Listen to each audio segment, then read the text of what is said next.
ଅଶୀତମ ସ୍ୱାଧୀନତା ଦିବସ ଅଶୋକ ନୋଡାଲ ଉଚ୍ଚ ବିଦ୍ୟାଳୟ ପାଳନ କରାଯାଇଛି। 15/8/2026 ତାରିଖ ଅଶୀତମ ସ୍ୱାଧୀନତା ଦିବସ ପାଳନ ହୋଇଛି।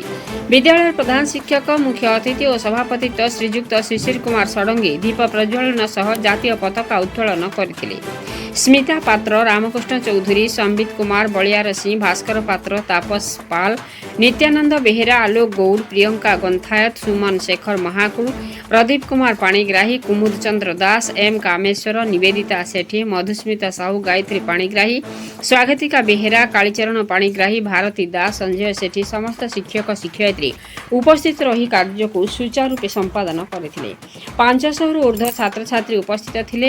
ଏନ୍ସିସି, ସ୍କାଉଟ୍, ରେଡ୍କ୍ରସ୍ ପରି ବିଭିନ୍ନ ସଂସ୍ଥାର ଛାତ୍ରଛାତ୍ରୀମାନେ ଅଂଶଗ୍ରହଣ କରିଥିଲେ। ଜାତୀୟ ସଙ୍ଗୀତ ଗାନ ସହ ନୃତ୍ୟ ପ୍ରଦର୍ଶନ ହୋଇଥିଲା। ବିଦ୍ୟାଳୟରୁ ବାହାରି ଜାମୁନି ଗ୍ରାମ ପରିକ୍ରମା କରି ବିଦ୍ୟାଳୟକୁ ପ୍ରତ୍ୟାବର୍ତ୍ତନ କରିଥିଲେ।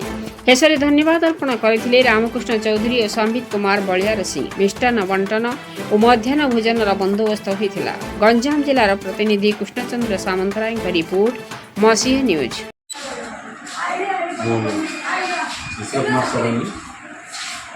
प्रधान शिक्षक अशोक नोडा हाईस्कूल जामुनी आज आम स्कूल 80तम स्वाधीनता दिवस पालन कराला।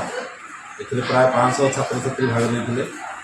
स्वाधीनता दिवस पर पताका उत्तोलन पर आम जातीय संगीत, स्वाधीनता संगीत एवं पिला द्वारा विभिन्न प्रकार देशप्रेमयुक्त संगीत गान करा पिलाने फ्लाग होस्टिंग पर ग्राम्य परिक्रमा करते और ग्राम्य परिक्रमा कर आसा से मिष्टान्न बंटन कराइला।